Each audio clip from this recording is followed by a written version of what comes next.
Hi. Chapter 30. A flash of electricity lit one of the pipes of the gentleman's machine. Marcus Bishop removed his spectacles, and the brilliant blue light glinted off his golden eyeball. "What do you know of electricity?" he asked again. Even through his thick hair, Wildboy felt a blast of heat. The machine towered in front of him like some giant industrial engine, almost filling the hall. Several gentlemen rushed about its base, reading dials, inspecting fittings, and adjusting fixtures on the mechanical helmets that had been strapped to the Tiger and Dr. Griffin's corpse. "Perhaps you observed some of Henry's performances at the fair?" Marcus asked. "You mean Professor Wollstonecraft?" "Indeed. Henry pioneered our understanding of electricity." Electricity, Wildboy thought. That strange new force was at the heart of all of this.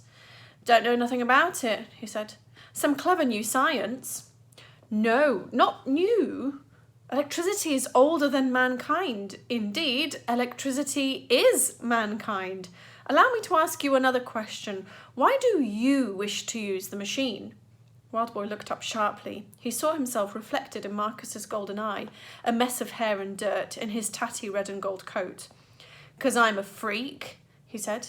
"'Cause I'm being hunted by half the city. 'Cause some mad killer set me up just 'cause I look different to other people."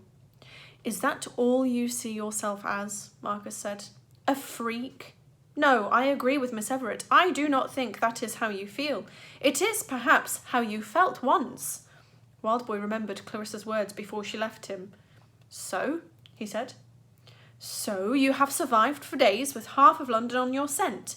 Not only survived, but pieced together the clues that led you here, solved the mystery of your predicament, and asked several questions to which I believe you already knew the answer. What of it? Do you not grasp my point? A human body is flesh and bones, but a human being is his thoughts, memories, reason, and beliefs. All of these things, however, are simply electrical pulses shooting around the brain." Marcus stepped to a table that was cluttered with parts from the machine. He picked up a copper rod and touched it against a thick coil of silver wire. A blue spark zapped from the end. "Who you are and how you think is all electricity," he said. "Fireworks in your brain. We call it the life principle. You might call it the mind. Others of a more spiritual disposition call it the soul." "The soul," Wildboy shuddered. "This thing sucks it out, doesn't it?" "Crudely put, but accurate. The wheels act as dynamos, channeling electricity into precise points into a subject's cranium. It fuses with the human electricity inside the brain. Both are extracted and then transferred into the receiver's body." Marcus zapped the metal rod again. "Thus, the whole individual is relocated to a new body, his thoughts, memories, reason, and beliefs." "It changes you," Wildboy thought. He could still hardly believe it was possible. "But why? Why build it?" "I will not pretend that such a device does not have certain military applications," Marcus replied. "But can you not imagine the good it could also achieve? The sick taken from failing bodies, cripples made to walk." He tapped the rod against his false eyeball. "The blind to see." "Did Professor Wollstonecraft build it?" "It was his design," Marcus said. "But he was unhappy with it. He made plans to rebuild the machine, a much smaller device, but even more powerful. However, Charles, Dr. Griffin, would not allow it. So Henry left our organisation, taking his plans with him." "He joined the circus," Wildboy said. The golden-eyed man smiled. "He always was an old romantic. Sadly, he was also a hopeless drunk with an utter disregard for our oath of secrecy. It seems he spoke about the machine to the wrong person." "The hooded man?" Wildboy said. Marcus nodded. "Shortly after Henry left us, he was proved correct. There was an overload in one of the machine's capacitors, and it has not functioned correctly since. We believe that the killer is using the professor's plans to build a machine that works, but he cannot do so without the crowns." "Crowns?" Marcus raised the rod and prodded one of the mechanical helmets that hung on wires from the machine. "Crowns," he said. "They are not in the professor's plans." A valve of the machine burst, blasting an angry jet of steam. The other gentlemen rushed about as they struggled to contain the malfunction. Only Wildboy and Marcus remained calm, watching the commotion from the side of the hall. "I can tell you this," said Marcus. "I have no intention whatsoever of letting you use the machine, and I do not believe that you truly wish to use it either." He was right. Wildboy had known since the moment he pushed Clarissa against the wall. The look in her eyes, it was as if it had woken him from a daze. They were partners, and they had got close to unmasking the killer. Maybe they could have done it too, but he had let her down. Marcus placed the rod back on the table. "May I ask what clues you and Miss Everett have discovered so far regarding this hooded man?" Instinct urged Wildboy not to tell the man anything, but he was so tired. He felt as if the clues were slipping away. He needed help. "There's one thing I can't make sense of," he said. "The killer disappeared in an alley, just vanished, and he dropped the doctor's notebook." "Dropped it?" "I thought it was because he'd already read it, only he couldn't have. We were chasing him." Another smile flashed across Marcus's tight face. "And this book led you here?" he asked. "What's so funny?" Wildboy demanded. "You see so much, Wildboy, yet I fear you have been blind to the utterly obvious.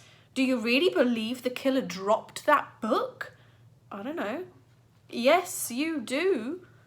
Right then, a realization shot through Wildboy, as bright as a spark from the machine. He saw now what he'd been too lost in self-pity to notice before. Not only why the killer had dropped the book, but also why his own name had been written at the crime scenes. "Of course," he said. "Of course." He had been used. He'd been lured into the doctor's house to find the secret room, and then the killer had deliberately left the book in that alley, drawing his attention to the name of St. Mary Somerset Church, and there Wildboy had found the entrance to the tunnel. He hadn't been set up because he was a freak, he realised. He'd been set up because he was unique, the only person who could read the clues. He'd led the hooded man straight to this machine. Wildboy turned, his eyes wide with panic. "He's here," he said. "He's in the tunnel." Marcus simply tilted his head as if to suggest the matter was dealt with. He raised a hand and showed Wildboy the ring on his finger, the raised letter G. "As you know, this is a very difficult place to enter without the correct key. We are safe for now. I have sent men to—" "No," Wildboy said. "He stole the professor's ring. He has the correct key. He's already here." "Indeed, I am," said a voice. The hooded man appeared on the balcony. Clarissa stood beside him, bound by a rope that pinned her arms to her sides. A rag around her mouth smothered her cries. Beneath the killer's hood, the white mask peered down into the hall, first at Wildboy, then at Marcus Bishop, and finally at the machine. His muffled voice echoed around the stone walls. "At last!" The gentlemen reached into their coats for their weapons, but the hooded man raised a knife to Clarissa's neck, and they hesitated. "I have not harmed her," the killer said. "If you wish it to remain that way, I suggest you do exactly as I say, especially you, Wildboy." Wildboy was desperate to make a run for the stairs, to save Clarissa, but he couldn't risk the killer using that blade. He had to think, find a way to save her. "What?" he said. "What do you want?" "You have proved extremely helpful to me so far," the hooded man replied, "by finding the clues that led me here. Now I must ask one final favour." With his free hand, he threw a sack over to the balcony. It landed on the floor by Wildboy's feet. "Remove the crowns from the machine and put them in the bag." "You swear you'll let her go?" Wildboy said. "You have my word," the hooded man replied. Marcus Bishop stepped forward. "Do not do it," he warned. But there was no choice. Wildboy didn't care about the machine anymore. The killer could have every piece of it as long as he set Clarissa free. He grabbed the sack and ran to the mechanical helmets that hung from the machine's pipes. He had no idea how to detach them and no time to work it out. So he simply jumped up and tore the devices from their wires. "Wildboy," Marcus insisted. "He will not release Miss Everett." Wildboy barely heard him. He stuffed the crowns in the sack and rushed back across the hall. By the time he returned, a rope hung from the balcony. "Tie the sack on," the hooded man instructed. Wildboy did. As it rose, he looked up at Clarissa. She was staring at him, flashing urgent signals with her eyes and screaming into her gag. She was trying to tell him something, but he couldn't understand. The sack slid over the balcony. "Now let her go," Wildboy demanded. But the killer didn't lower the knife. "Thank you," he said. "But I'm afraid you should have listened to Mr. Bishop. He was right. I have built a machine of my own, one that works. And now that I have the crowns, it is complete. But I need a subject for its trial run, and I believe Miss Everett would make a perfect candidate." Wildboy didn't look at the hooded man. He kept his eyes fixed on Clarissa. He saw tears slide down her cheeks and soak into the rag in her mouth. "I won't let that happen," he told her. "I'll save you, I swear." She looked at him, and he saw in her eyes that she believed him, but the hooded man dragged her back into the darkness.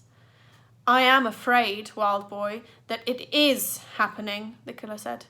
"This is ridiculous," Marcus shouted. "How on earth do you expect to escape?" The hooded man's voice came back fainter now, moving away. "Watch and see, Mr. Bishop, watch and see." Marcus drew a pistol from inside his jacket. He loaded the gun's plate and issued orders to the other gentlemen to seal the doors and guard exits, but as he spoke, another sound rang around the hall. A loud, blood-curdling shriek, like a pig being slaughtered.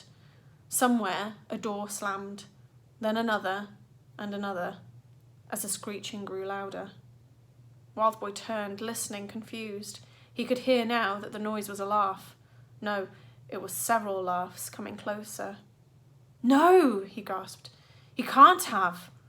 "What the devil is that?" Marcus asked. "The prisoners," Wildboy cried. "He's released the prisoners."